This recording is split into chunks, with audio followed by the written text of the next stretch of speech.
threats beyond these walls. As they have strengthened, so must I. Hello and welcome to another marvelous video. I'm your host Will. To me, my X-Men fans, in today's video, we're gonna talk about someone who recently had a spotlight episode in season 2 of X-Men 97. Let's get into the facts about Polaris. Let's get to it. You know, I've always had a soft spot for Polaris.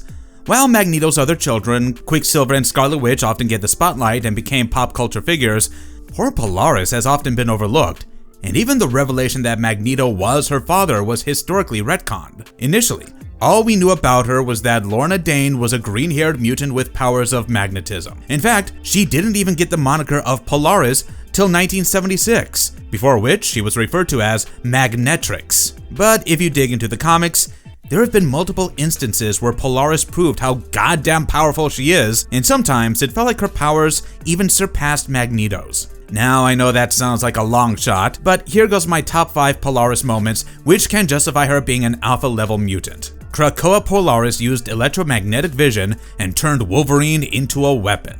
Okay, this is a pretty recent event and took place in issue 5 of X-Men 2021 by writer Gary Duggan and art by Javier Pina and Zay Carlos. This comic finally shines the light on Polaris, who had been dealing with self-doubt. Basically, when Krakoa was established as the new mutant nation, Marvel relaunched the X-Men team with a new roster and kept one spot open for readers to vote and select the final member. Polaris was one of the candidates and ended up winning the fan votes, which brought her in the comics, and the writers had to make sure that she lived up to our expectations and finally establish herself by stepping out of Magneto's shadow. Finally, in issue 5, they made Polaris a master of magnetism. The comic opened with a return of the X-Men's old foes, the Reavers. The Reavers were mercenaries and soldiers who tried to kill mutants, and were now hired by the Verendi government in Madripoor. The Reavers defeated the X-Men, and we see an unconscious Polaris waking up only to see her teammates have been roughed up. But what pissed her even more is that the Reavers broke her glass and spilled her coffee. We now have an angry and super sassy Polaris who declared, "You may have taken out the rest of my team, dumped my flat white, and busted my glasses, but you also really pissed me off." The confidence she exuded in this panel, it kinda promised that she was about to do something dangerous. The comic also showed how Jean mind-controlled Polaris to join the new X-Men team because she was being reluctant. Honestly, the motivation is not that well chalked out, but I like the meta reference to the real voting. Coming to what all she did in this issue, first we have her saving countless lives by containing an accident where the Proud Star streaks past, carrying poisonous fuel and a stricken reactor heading toward the sun. She also fought huge monsters, which were basically mutated animals in Central Park along with her team members. But the biggest thing she achieved was turning Wolverine into a weapon. Wolverine passed out after the first fight with the Reavers, but Polaris said, "I don't just see the world with my eyes, I see it on the electromagnetic spectrum. I see the iron in your blood and the metal fillings in your teeth." Damn, the way Polaris aura farmed here. I admit, I got a little crush, not gonna lie. She controlled the adamantium skeleton in Wolverine's body and puppeteered new Wolverine X-23, aka Laura Kinney, to dispatch her foes. And Wolverine woke up saying, "Ugh, what am I?" Having overthrown the Reavers, Wolverine asked, "How long did you swing me around, Polaris?" And she politely said that she was sorry, but she needed help. And she was handy. Magneto did something similar, but way worse in the 90s event of Fatal Attractions, when he ripped the adamantium from Wolverine's bones and got very close to killing him. Polaris did something similar, but her deeds were no way as villainous as Magneto's, and once again, she proved that she is not him, just like she told Dr. Valerie Cooper in the newest episode of X-Men 97, titled Danger.exe. The Krakoa flashback. Polaris helped launch Krakoa into space. This was one of the first times Polaris exhibited her massive power potential. In issue 1 of Giant Size X-Men, Professor X and the original X-Men team have been alerted by Cerebro about the existence of an extremely powerful mutant on Krakoa, a remote Pacific island. This was the first appearance of Krakoa. The team then boarded the X-Men Stratojet and headed off to find this mutant. When they neared the island, Cyclops divided the members into different teams and began searching for the mutant. And after overcoming several obstacles, they realized that the ground was shaking and a temple rose out of the ground. The mutant was the island Krakoa itself. The panel read, "Krakoa, the island that walks like a man." The explanation was that when atomic tests were conducted near the island, the radiation from them caused mutations on the island's life, and eventually, it mutated into a single group mind entity. Krakoa survived by feeding off the life energies of other mutants, and the X-Men's arrival was basically a feast on a silver platter for it. Cyclops managed to escape and bring in backup. This is when Polaris entered the picture. Storm flew up into the sky and shot down electricity into Lorna Dane, which stimulated her magnetic powers. Lorna screamed in pain as her physical limits were pushed, but she didn't give up. Havoc requested Cyclops to stop it, fearing it might kill Lorna, but even in all that agony she said, "Don't stop! Lord, whatever you do, don't stop!" Scott and Alex combined their powers with Lorna's, and she directed it downwards.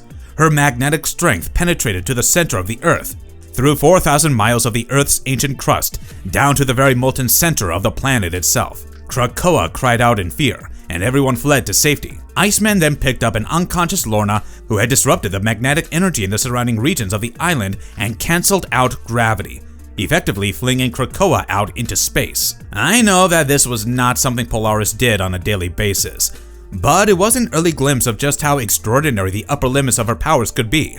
She does have the potential to approach Magneto's class, despite her fewer years of training and less consistency. Emperor Vulcan, War of Kings era. Polaris destroyed Shi'ar warships in space. In issue 3 of X-Men Emperor Vulcan, we see the eldest recalling how the Shi'ar slaughtered his people right in front of him and destroyed Skyartal's homeland. The eldest remembered how he was a skinny young boy who absorbed the strength of his people and became the leader he was. The comic then cuts to show Havoc confronting his brother, Vulcan. Eventually, Vulcan explained that the Skyartal were seeking revenge for the Shi'ar's near annihilation of their people and wanted the M'Kraan crystal back, a relic the Shi'ar considered sacred, and that was why he sought the X-Men's help. And of course, they teamed up after a lot of debate among the team members, but Vulcan ended up betraying Havoc when the latter realized his intentions were to wipe out the defeated aliens. Havoc thus turned against him and, in retaliation, Vulcan incinerated the remaining enemies aboard the station, blasted Havoc into the vacuum of space, and then ordered the Imperial Guard to attack the Starjammers. Moving on to issue 5, with Havoc missing, Raza reported that these Shi'ar warbirds had jumped in and that their lead ship had opened fire. He also warned that the Imperial Guard was approaching and that Electron was leading the attack. Meanwhile, Rachel got worried that Vulcan might have killed Havoc, but right then we saw an angry Lorna, with green magnetic sparks flowing from her eyes, who said, "No, that's not going to happen." She then flung the attackers violently away from the Starjammer and then unleashed another very strong magnetic blast that was enough to eliminate an incoming Shi'ar warbird. A powerful and honestly pretty cool green magnetic aura enveloped her entire body, and the other Starjammers watched with growing concern. Lorna then declared that they would destroy Finality, even if it meant taking down every member of the Imperial Guard, before saying chillingly, "And if Vulcan's even touched Alex, he belongs to me." When the fight started and Electron tried to attack Polaris, the boss lady blocked it by creating a magnetic field with just a single hand. Polaris took total control of the fight and continued destroying Shi'ar fleets, and the climax depicted her in one of the strongest states. However, in the end, Havoc delivered the final blow, and I guess it brought the story to a full circle, but in no way did it diminish what Polaris did throughout the battle, including taking on the Imperial Guard. Even when Plutonia attacked her teammate, she stopped the attack with a powerful magnetic blast, and she never lost her resolve until she and her allies were finally overwhelmed by the sheer numbers of the Imperial Guard. Even earlier in Uncanny X-Men issue 486, the finale of the rise and fall of the Shi'ar Empire storyline, we saw Polaris crush Vulcan with his own metallic armor. Just look at it. The sheer power this woman possesses. Personally, this is one of my favorite feats of Polaris, because it showed Lorna Dane taking charge of an epic space battle and exhibited magnetic powers that just proves that she has it in her to rise higher than Magneto. Genosha, the Magneto connection. Her power was important enough that Magneto used it as a major amplifier. Believe it or not, there was a point when Magneto had to rely on Polaris's powers. Yes, that did happen. In X-Men Volume 2, Issue 93, Polaris told Nightcrawler that she was being followed and was sure that Alex was alive. And boy, was she right. Soon we learned that a group of Skrulls were working with Apocalypse and were indeed pursuing Polaris. They even broke into her apartment to steal the headgear from Alex's original costume. Lorna realized that she was one of the 12. a team of mutants who were apparently destined to bring in a new golden age for mutant kind, and Magneto too was one of the titular members of the team. Lorna then went to Egypt with the X-Men to fight Apocalypse along with the rest of the 12, but when Magneto's powers were failing and it short-circuited Apocalypse's schemes, he tapped into Lorna's power to command a magnetic field with massive force.